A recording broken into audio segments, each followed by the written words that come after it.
Hello guys, kumusta kayo? Ngayon nandito ulit tayo sa ating farm, no? At yung aking pinunlaan na kalabasa, kung matatandaan nyo, no? May pinunla tayong kalabasa na nasa tray. At ito na yung update, no? Ang gaganda na ng tubo guys, ang haba na niya. At pag ito na itanim natin at nakatanggap ng sikat ng araw, for sure ito, gaganda ito, bigla itong pupunggok, papandak ito, no? Tapos lalaki yung puno niya. Papakita ko sa inyo.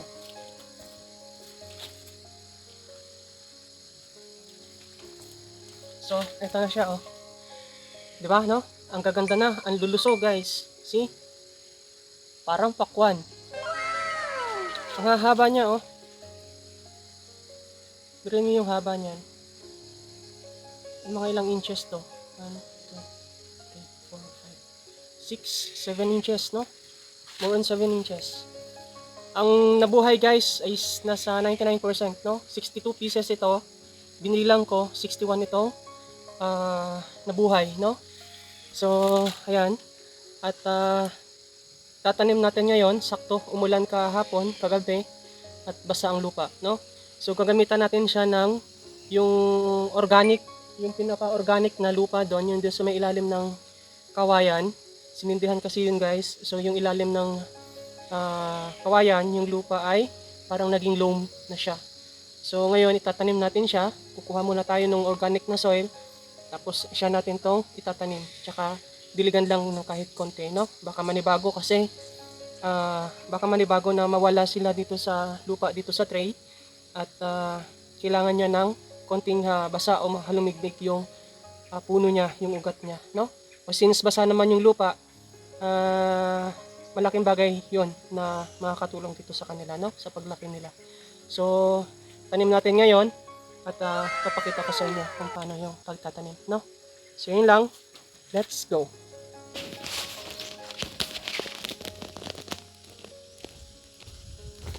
Wala yung barita ni tatay dito.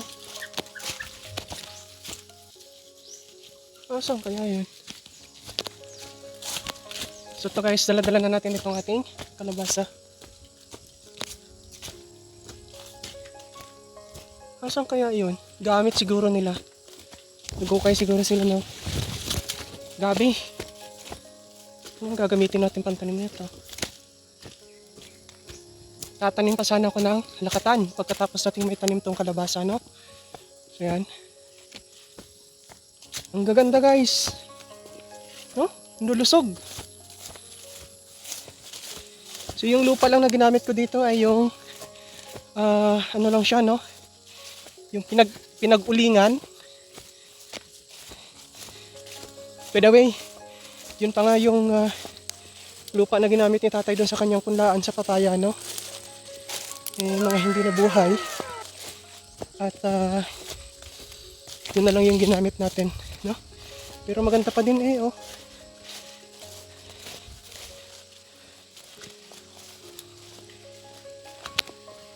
So yung dulos na lang siguro ang gamitin natin.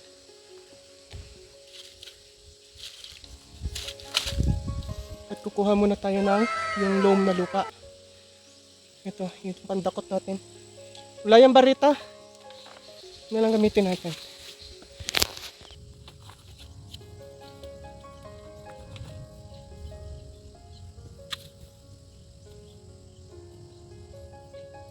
Kuha muna tayo lupa.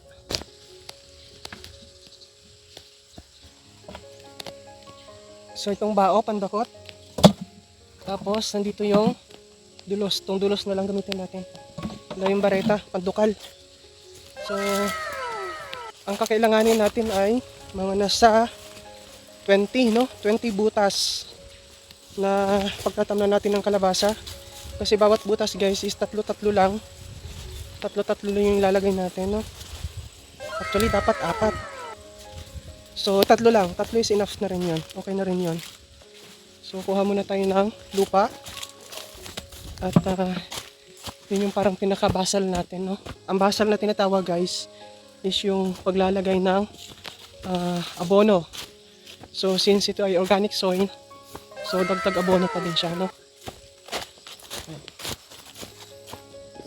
Nakita niyo yun sa likod ko. Yun yung nireplant natin ng mga nabuwal na lakatan. Ayan o. No? Ayan. So ito yung puno ng kawayan na pinatay dito guys. Pinatayan yung puno niyan. Namatay na, no? Ngayon yung mga ugat ay namatay, nabulok na din. Tapos yung lupa ay lumambot ng lumambot. Yung mga ugat niya. So naging parang organic na siya na lupa, no? Ayan o. Diba? Kita nyo yung kamote, ang tadaba. So dito tayo kukuha ng lupa.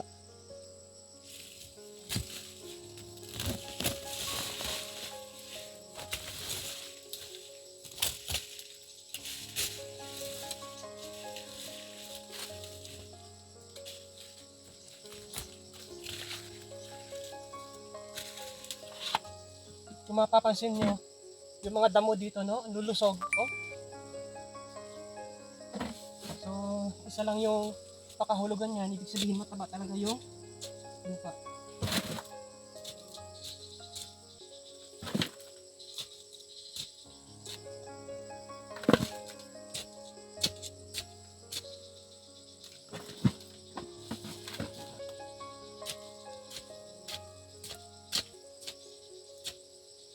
Ayun guys, oh, may mga ugat-ugat na ang kawayan.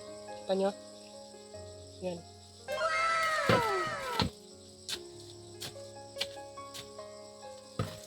Nag-decompose na kasi yung mga ugat ng kawayan. Kaya, good source din talaga siya ng fertilizer.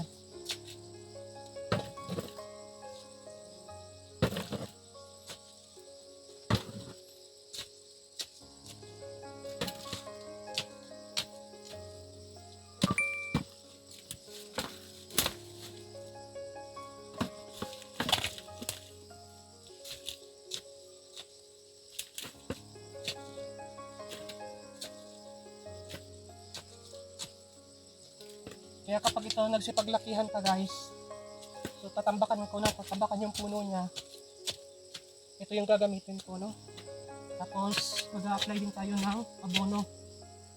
Kapag yung nagbabadya na siya na gagapang, so applyan natin siya ng abono na ammonium.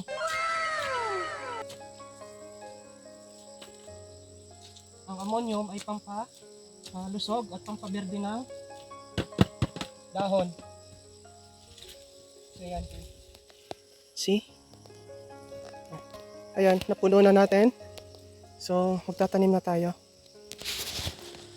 So ayan, ito yung butas.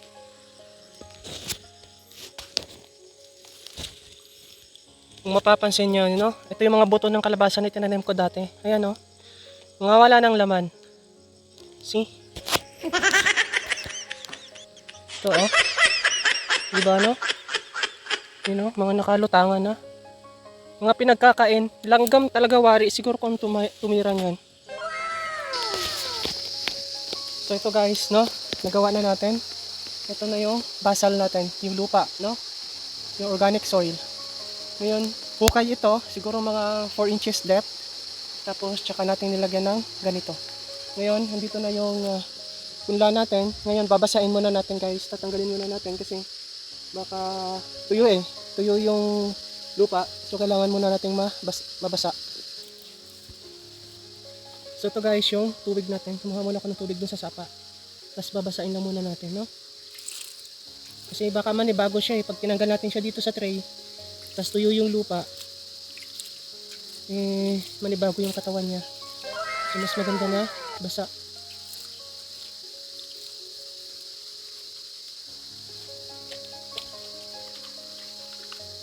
Ayan, no? Tapos, anuhin lang to. Anuhin lang ng daliri.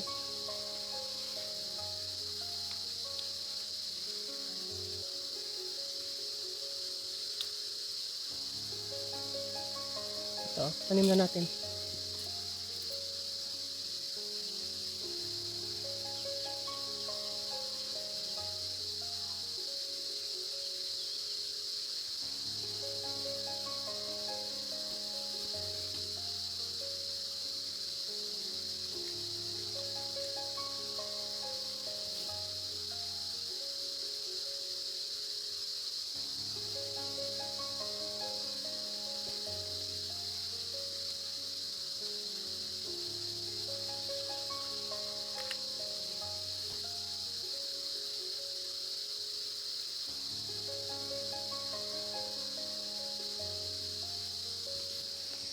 So, ayan na siya, no?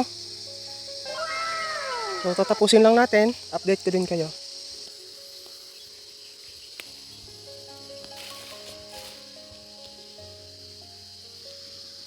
Ayan na siya guys, so, no? Tatlo-tatlo lang muna yung ginawa natin. Tatlo-tatlong puno sa isang spot.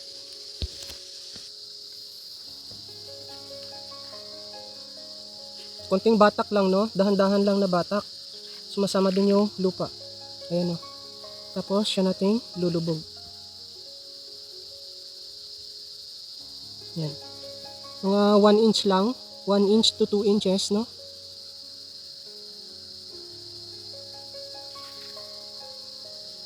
Dahan-dahan lang siya guys. Sumasama naman yung ugat niya. Yung puno niya, no? Kailangan muna nating basain ha. Kapag tayo magta-transplant, yung seedlings, yung puno ng seedlings dapat ay basa din.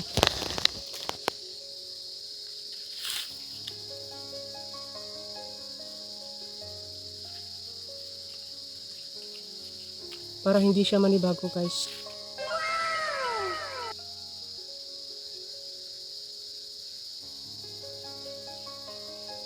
Ayan, no?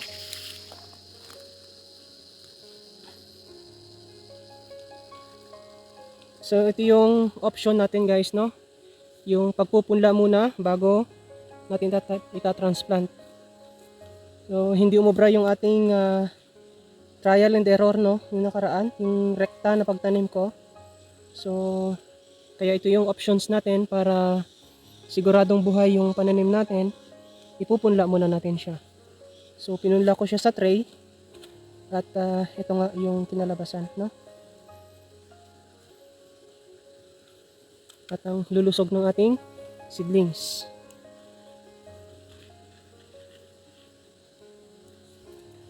Yan. May 12 pa. 3 spots pa to. Kulang yung spots ko. Dadagdag tayo. Kinulang yung butas natin, no? Kinulang ng 4 na spot. Kasi may 12 piraso pa itong seedlings natin. So nagdagdag na ako. Ito. Ayan, no? Tapos yung nandun. Tatanim na natin.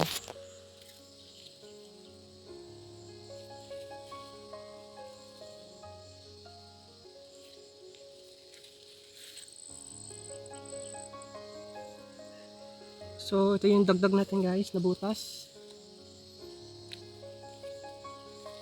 Kinulang yung butas ko.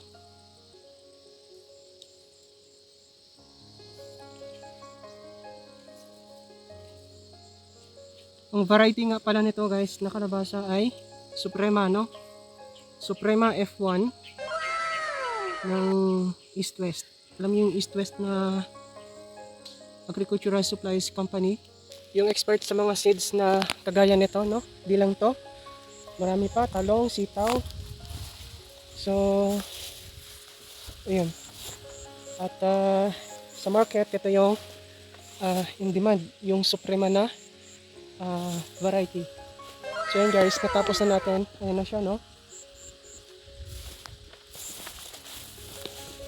Ayan. Ito. So itong area na ito guys, kung mapapansin nyo, napapaikutan ng damo. Pero itong damo na to kahapon ay ano to, inisprehan ko na ito ng pang herbicide. So sakto ito, pag ito namatay na yung mga damo, ay siya namang alagwa ng puno nitong mga kalabasa. So yun na guys. At kapag ito lumago ng lumago, update ko din kayo hanggang sa ito ay mamunga at mag-harvest, no? So yun lang. Thank you for watching. See you on our future vlogs. Bye!